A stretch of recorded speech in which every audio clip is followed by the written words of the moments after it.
Greetings, class. My name is Kyle Holder, and today I'll be talking about why states must comply with international law.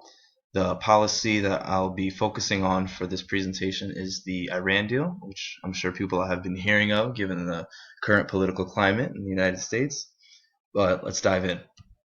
So I'll start by giving you a brief overview of what the deal looks like, how it was implemented, talk about the current president, what he plans on doing with this, and how international law might play a role in what he wants to do.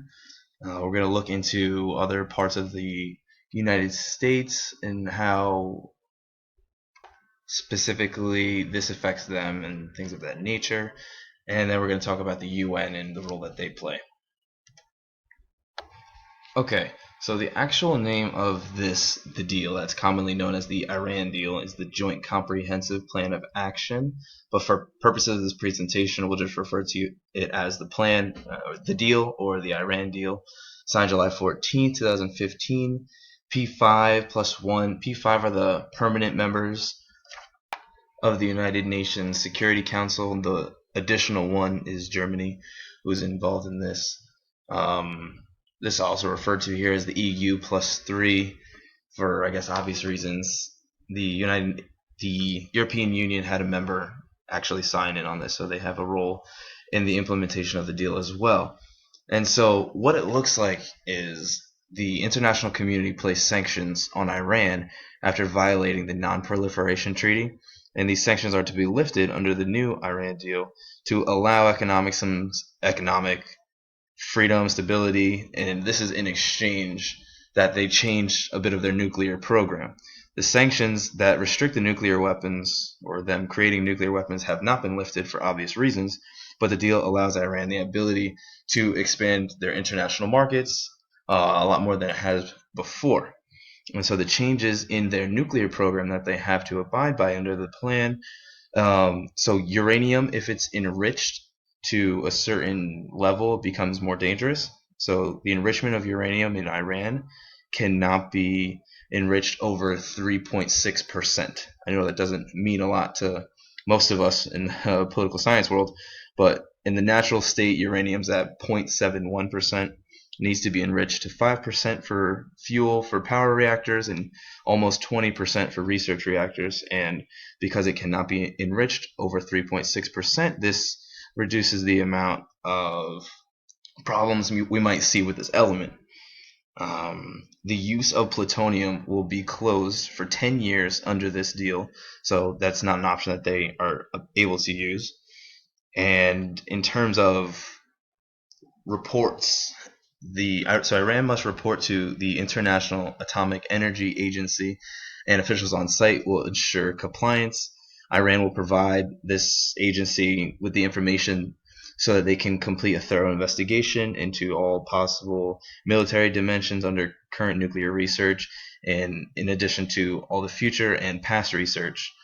The agency, the International Atomic Energy Agency, they are going to request to monitor and verify the voluntary nuclear related measures as detailed in this deal.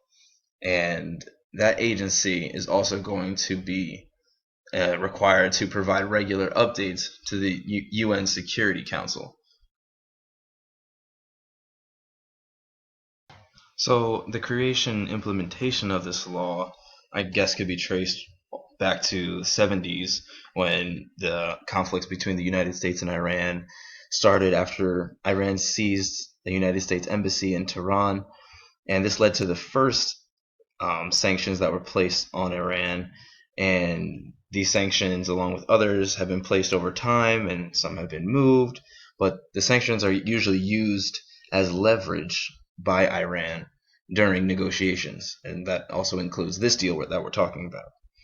Iran's government has become rather polarized, which I guess isn't too unfamiliar for us over here, but this creates a difficult situation getting involved in global affairs when some of the government officials want to return to revolutionary ideals and others are more interested in integrating into world politics.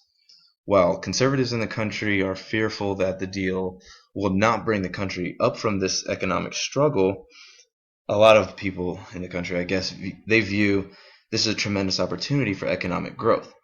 The current president of Iran, Hassan Rouhani, he was elected with promises to move the deadlock with other world leaders in response to their nuclear program to try to pick up the economy. The European Union is also one of the signatories on this deal, and many countries in Europe are very pleased the way things worked out for them because the majority of the energy resources in Europe, they come from Russia. And with these sanctions lifted in Iran, many European nations have access to another set of resources. So this will help Iran, but it also creates economies of scale in Europe, which could be rather beneficial. In the past, European countries found oil and gas to be more cost effective in Iran. And so in comparison to Russia, that might benefit them, but we'll see what happens in the market. It's always could always change. So, and the EU was opposed to the U.S. Congress when Congress tried to move the deal, but we'll get into that in a little bit. So, the 5 permanent members of the United Nations Security Council, they signed the deal. So, obviously, the UN plays a major role in this deal. In the past, they were interested in placing sanctions in Iran, but the members of the council, I suppose, during this time, thought lifting the sanctions and requiring the agency to conduct investigations, reducing the enrichment programs, and keeping a strong watch on Iran was sufficient for global security at this time. So now we have a couple of issues. This is a deal that was signed by United Nations Security Council, and this is, all the members, and it's gone into effect. It's been in effect for a couple of years. And now we get a new president who says his number one priority is dismantle this deal. Now I'm here to tell you that states must comply with international law. So some of the things that he says might be a little bit of an issue moving forward.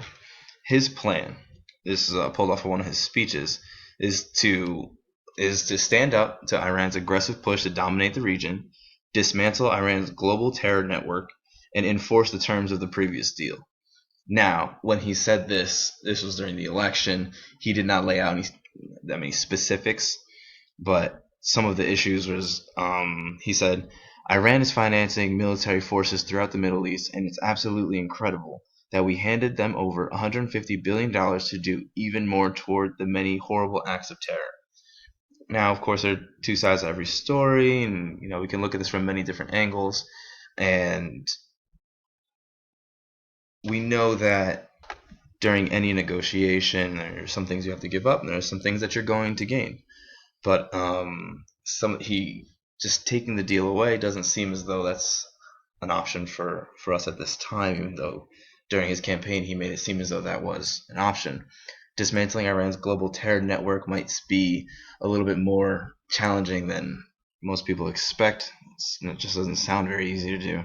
And to enforce the terms of the previous deal is going to be challenging because the current Iran deal came in response to a violation of the Non-Proliferation Treaty. So, it's also going to be very difficult for him to move forward on. But let's just talk about why the United States needs to comply and why it's important for President Trump to respect international law moving forward into his term. So, if we take a look at where Iran is in this deal, it's sort of like they had a bunch of restraints on, and now those restraints have been taken off of them. And the freedom from these sanctions gives them the ability to expand economically, and obviously it's going to help them dramatically. So this has a potential to impact this nation significantly. And because the EU had a big hand in removing the sanctions, Iran is obviously interested in doing business with them. Many European countries will benefit from these deals, and this is going to, I guess, enable them to further dominate in the region and expand globally. So, as you can see on the chart over there, Iran has the most members in their military with a median-sized budget, in comparison to other nations in the Middle East. So if they can make more money by expanding their economic freedom, they can really expand and grow their military as well.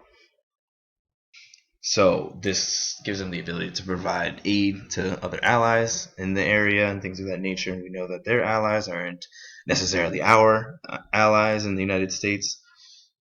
And so why does the United States need to agree to the terms in this deal, regardless of the way the president feels? So if the United States were to violate this treaty, I'm sorry, it's not a treaty, excuse me. If the United States was going to violate this deal, and Iran could then, obviously not abide by it, they will benefit from all of the good things that came from this deal. They're getting a good amount of money from all these sanctions lifted. They developed these relationships in Europe, and if this deal is no longer in place, they don't need to get reviewed in their nuclear program. So now they could then enrich their elements, their uranium, plutonium, to whatever level, acquire any weapons of mass destruction if they so choose, if they can, and we would have no say, because those sanctions aren't going to get placed back on, because they benefit other European countries and other power countries, and now we can't control or view anything that they're doing nuclear. So the United States has a very good reason right there to abide by all these terms, to make sure that that doesn't happen. Furthermore, I want to look at the United States' relationship with some European countries, or I guess the EU in this situation, and why this further explains why the United States should comply with this deal.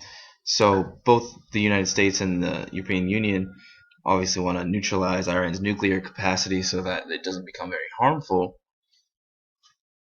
But where they differ is probably based on the opportunities in Europe that might stem from this deal passing that might not benefit people in the United States, or at least government officials aren't really interested in it. Like I said before, in Europe, this opens up markets for oil, gas, and energy elements and things of that nature for these countries. But in the United States, they're more concerned about their friends in Israel and their allies in the Middle East, who this deal might directly affect. So a lot of congressmen in the United States were interested in opposing this deal so that they could keep their friends close. But what this would do is anger some of our friends in Europe.